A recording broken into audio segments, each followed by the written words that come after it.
အားလုံးပဲမင်္ဂလာပါဒီနေ့မှာကျွန်တော်တို့ဒီ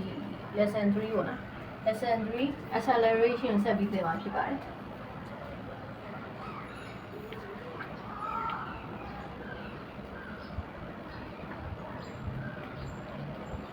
ဟုတ်ပြီ acceleration ဆိုတာဘာလဲဆိုတော့ကျွန်တော်ရှိမှာ velocity ကို speed ကိုသင်ခဲ့တယ်ပေါ့နော်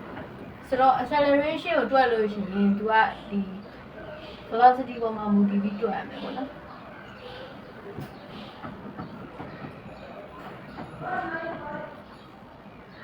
ဆိုတော့ကျွန်တော်တို့တစ်ခုခုစဉ်းစားကြည့်မယ်ပေါ့နော်ဥပမာလေးတစ်ခုစဉ်းစားကြည့်ရအောင်ထားပါတော့စပိန်လေးတစ်စီးကvelocity ပေါ့နော်သူကထားပါတော့အရှိရက်ကိုထားပါတော့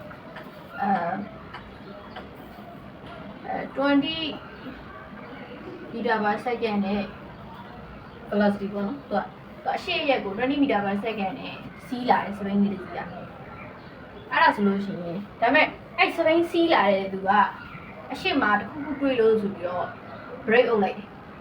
break အုပ်လိုက်တော့ခါကျတော့သူကဟုတ်ပြီနောက်ဆုံးမှာ0ဖြစ်သွားတယ်ပြောလို့ရှိရင်စပိန်ကရက်သွားတယ် velocity က0ဖြစ်သွားတယ်ပေါ့နော်အဲ့တော့ခါကျတော့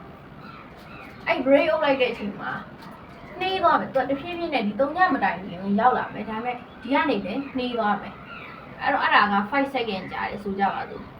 သူကဒီကနေပြီးဒီလိုလေးတော့လာတယ်မှန်တယ်ဒါပေမဲ့ तू ကစပြီးရက်လိုက်တဲ့အချိန်ကနေစပြီးတော့5 second ကြာတဲ့အချိန်မှာလုံးဝစပိန်ကရက်သွားတယ်ဆိုကြပါစို့အဲ့ဒါဆိုလို့ရှိရင်တဖြည်းဖြည်းတစ်စက္ကန့်အောင်တဖြည်းဖြည်းနှေးလာတာဘယ်လောက်နှုန်းနဲ့နှေးလာလဲဆိုတဲ့ဟာကတိုင်းတာတဲ့ဟာက acceleration ပေါ့နော်အဓိကပြောချင်တာတော့ तू ကဘယ်လောက်နှုန်းနဲ့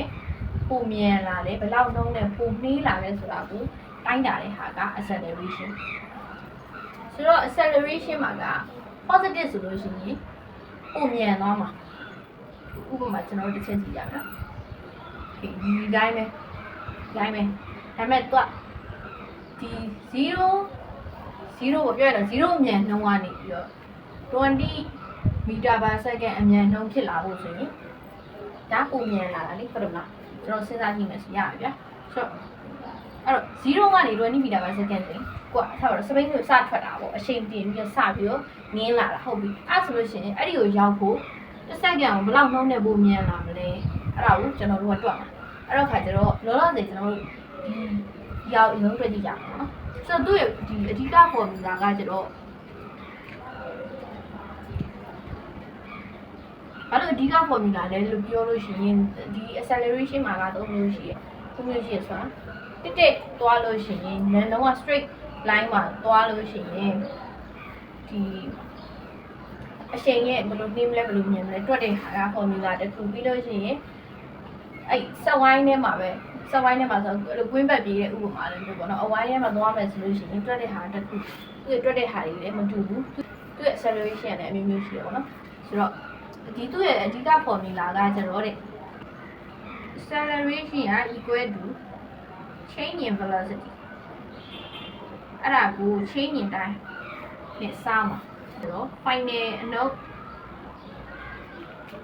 final velocity no initial velocity ပေါ့နော်ဆိုတော့ initial ဆိုတာမူ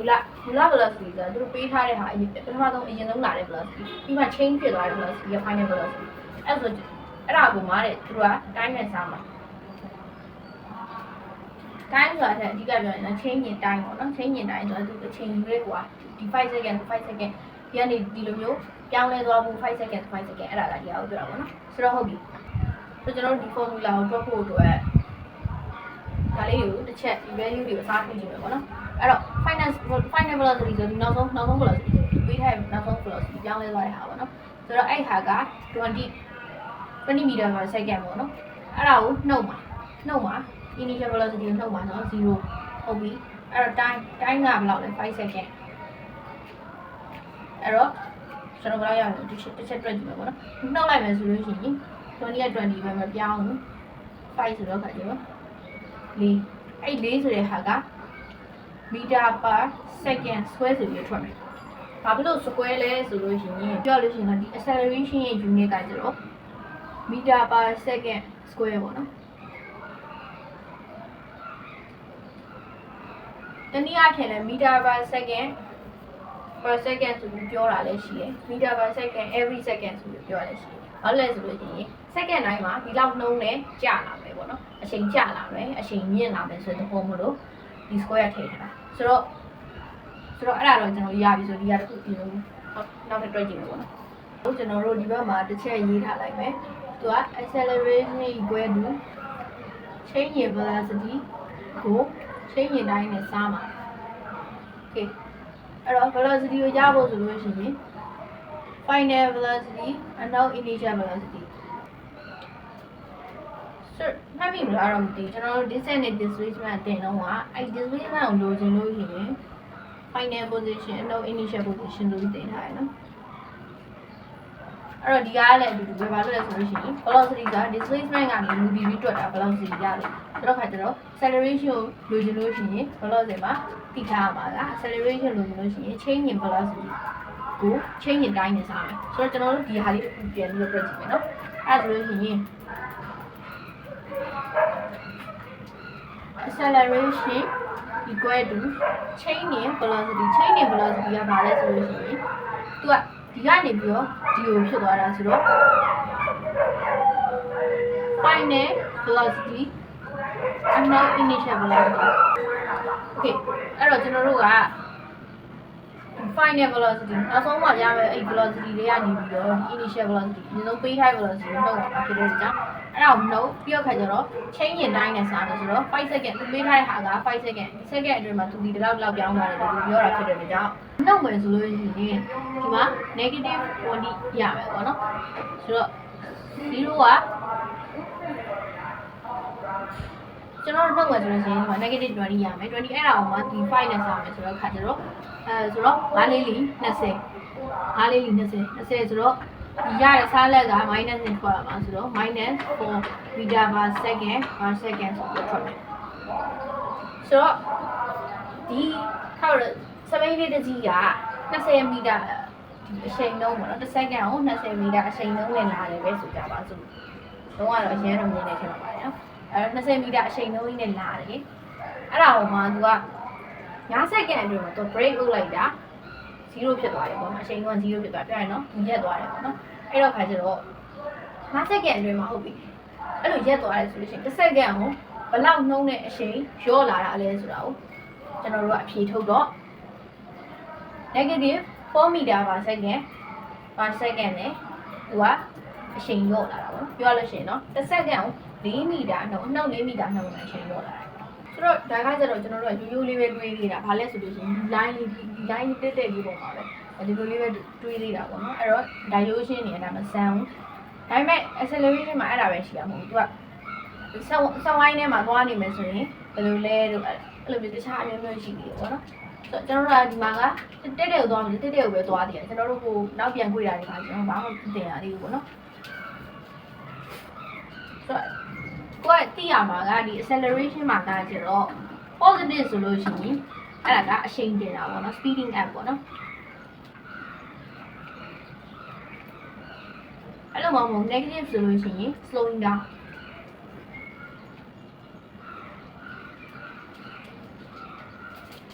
ဆိုတော့ဘာလို့လဲဆိုတော့ဒါကတော့ခုနကဒီမှာလည်းကျွန်တော်တက်တည်ပြပြီးသွားပြီဆိုတော့သိမှာပါဆိုတော့ negative နဲ့ထွက်လာတယ်ဆိုတော့အချိန်တဖြည်းဖြည်းနဲ့ရောလာတာအဲ့လိုမှမဟုတ် positive နဲ့ဆိုလို့ရှိရင်အချိန်ကိုတဖြည်းဖြည်းတင်ပါတစ်စက္ကန့်ကိုဘယ်လောက်နှုန်းနဲ့အချိန်တင်မယ်ဆိုရင် plus နဲ့ထွက်မယ်ဟုတ်ပြီဘယ်လောက်နှုန်းနဲ့ဆိုလို့ရောသွားမယ်ဆိုလို့ရှိရင် minus နဲ့ဒီ negative နဲ့ထွက်မယ်ပေါ့နော်ဆိုတော့နည်းနည်းအားဖြင့်ပြောရမယ်ဆိုလို့ရှိရင်ဒီ speeding up ကကျတော့ acceleration ပေါ့နော် acceleration တော့ acceleration မဟုတ်တယ်ကျွန်တော်တို့ acceleration သင်နေရပဲဒါပေမဲ့ slowing down ကကျတော့နှေးတဲ့ဟာကကျတော့တနည်းအားဖြင့်ပြောလို့ရှိရင် slowing down လည်းဟုတ်တယ်သူက deceleration ပေါ့နော်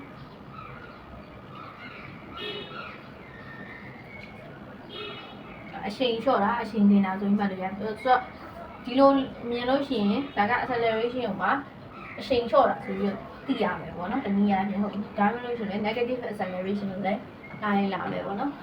အဲ့ဒါဆိုလို့ရှိရင်ကျွန်တော်ဒီညံစမ်းလေးတစ်ခုမြင်ကြည့်လိုက်နော်ဘာလဲဆိုတော့စဝိုင်းနဲ့မှာစဝိုင်းမှာထားပါတော့ကွင်းပေါ့နော်အဲ့ကွင်းနဲ့မှာ constant velocity နဲ့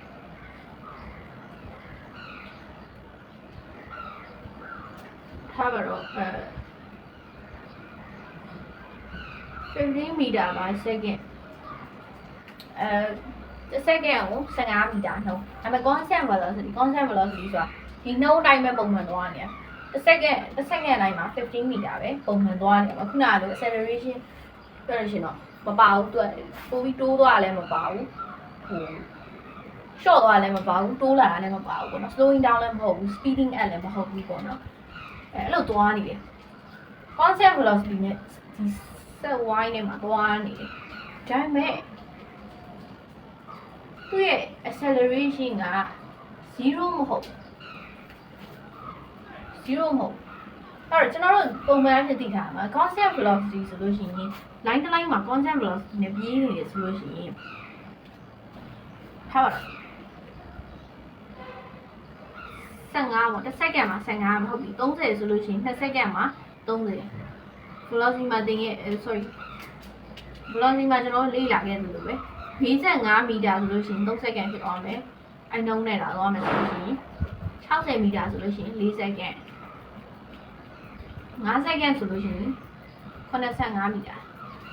အဲဆိုလို့ရှိရင်6စက္ကန့်ဆိုရင်90 မီတာပေါ့နော်ဒါက constant velocity ဒီ velocity အတိုင်းပဲသွားနေဒီအမြန်နှုန်းအတိုင်းပဲသွားနေတာအဲ့လိုဆိုလို့ရှိရင်ကျွန်တော်တို့ကဒီမှာကဘလို့မှ acceleration မရှိဘူးဆိုတာသိနိုင်တယ်ပြောလို့ရှိရင် acceleration 0ပေါ့သူက speeding up နေရလဲမဟုတ်ဘူး slowing down နေရလဲမဟုတ်ဘူးသူကဒီနှုန်းတိုင်းပဲသွားနေတာဖြစ်တဲ့အတွက်ကြောင့် acceleration 0ဆိုပြီးကျွန်တော်သိနိုင်တယ်ဒါပေမဲ့တဲ့မိခွန်းကကျတော့တစ်မျိုးထည့်ထားမယ်သူစက်ဝိုင်းထဲမှာသွားနေတာဒီ constant velocity နဲ့ပဲသွားနေတာဒါပေမဲ့တဲ့ acceleration 0မဟုတ်ဘူး not 0ပေါ့နော်0မဟုတ်ဘူးဆိုပြီးပြောတယ်အဲ့ဆိုလို့ရှိရင်ဘာချောင်းတစ်ချက်စဉ်းစားကြည့်ပေါ့နော်ဆိုတော့ဒီမှာတော့ကျွန်တော်ဆက်တင်ပါမယ်ဆိုတော့ခုနဟာရဲ့အဖြေကိုပြောရမယ်ဆိုလို့ရှိရင်တော့သူက acceleration 0မဟုတ်ဘူးဘာဖြစ်လို့လဲဆိုလို့ရှိရင် velocity က constant velocity ပြောလို့ရှိရင် speed ကသူ့ရဲ့ပုံသေးတိုင်းပဲသွားနေပြီမယ် velocity မှာ direction ကိုကြည့်ရတာဖြစ်တဲ့အတွက်ကြောင့်ဆက်ဝိုင်းဆိုတာ direction ကအမြဲတမ်းပြောင်းနေတာလေအဲ့လိုဆိုတော့ direction ကအမြဲတမ်းပြောင်းနေတဲ့အတွက်ကြောင့်ကျွန်တော်တို့ရဲ့ဒီ acceleration မှာက0မဟုတ်ဘူးပေါ့နော်ဆိုတော့ကျွန်တော်တို့ကအဲ့ဒီဟာကိုတော့မတင်ဘူးဒါပေမဲ့ဒီ acceleration မှာ3မျိုးရှိတယ်ပေါ့နော်အဲ့ဒါကဘာလဲဆိုလို့ရှိရင် linear acceleration အဲ့တော့ linear acceleration ဆိုတာကကျတော့ straight line ပေါ်မှာသွားတဲ့ဟာ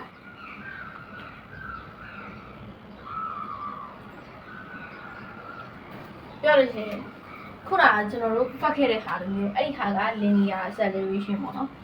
အဲ့တော့ဒီ straight line ပေါ်မှာသွားနေတာတော့ဟုတ်တယ်ဟိုရှေ့တော့လည်းပါခြင်းပါမယ်နော်ဟိုပြောမယ်အရှေ့ဘက်သွားတာလည်းပါခြင်းပါမယ်အနောက်ဘက်သွားတာလည်းပါခြင်းပါမယ်မြောက်ဘက်သွားတာလည်းပါခြင်းပါမယ်တောင်ဘက်သွားဒါပေမဲ့ဘာဖြစ်ရမလဲသူက line တက်တဲ့ပုံမှာပဲသွားနေတာဖြစ်ရမယ်အဲ့လိုမဟုတ်ဘူးသူ့ရဲ့ဟိုဒီ direction ကိုဒီအရှိကိုသွားနေရနေပြီးတော့အနောက်ကိုပြန်ဆုတ်လာတယ်ဆိုလို့ရှိရင်အဲ့ဒါကဒီ linear acceleration ပဲပေါ့နော်နောက်ထပ်တစ်မျိုးကကျ centripetal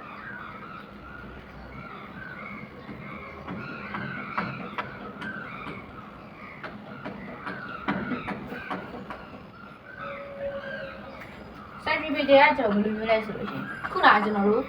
မေးခဲ့တဲ့ဟာလိုမျိုးစက်ဝိုင်းပေါ်မှာသွားတာစက်ဝိုင်းပေါ်မှာသွားရဖြစ်တဲ့အတွက်ကြောင့်ကျွန်တော်တို့ပြောခဲ့တဲ့အတိုင်းပဲ direction ကပြောင်းနေမှာဆိုတော့ velocity ရဲ့ speed ကမပြောင်း constant speed နဲ့သွားမယ်ဆိုလို့ရှိရင်တော့ velocity က direction ပြောင်းတဲ့အတွက်သူကအဲ့ acceleration ကရှိနေတယ်ပေါ့နော်ဒါကကျတော့ centripetal ပေါ့နော်အတိအကျတစ်ခုကကျတော့ tangential ပေါ့နော်tangential acceleration အဲ့ဒီဟာကကျတော့ straight line လည်းမဟုတ်ဘူး circle လည်းမဟုတ်ဘူးသူကကျတော့အဲ့လိုမျိုး curve line ပေါ့နော်ပြောရရင်တော့ curve line ဆိုတာမြင်းကွေးဒီလိုမျိုးတွေကိုင်းနေရမြင်းနေအဲ့လိုကိုင်းနေရမြင်းတွေပေါ်မှာသွားမယ်ဆိုလို့ရှိရင်ဖြစ်လာမယ် acceleration အဲ့ဟာကိုတွက်တယ်ဟာပေါ့နော်ဆိုတော့ဒီနှစ်ခုကတော့ကျွန်တော်တို့မတင်ရသေးဘူးဆိုတော့ဒီဟာတော့ကျွန်တော်တို့တင်ပြီးသွားပြီပေါ့နော်ဆိုတော့ဒီနေ့ဗီဒီယိုကတော့ဒီလောက်ပါပဲ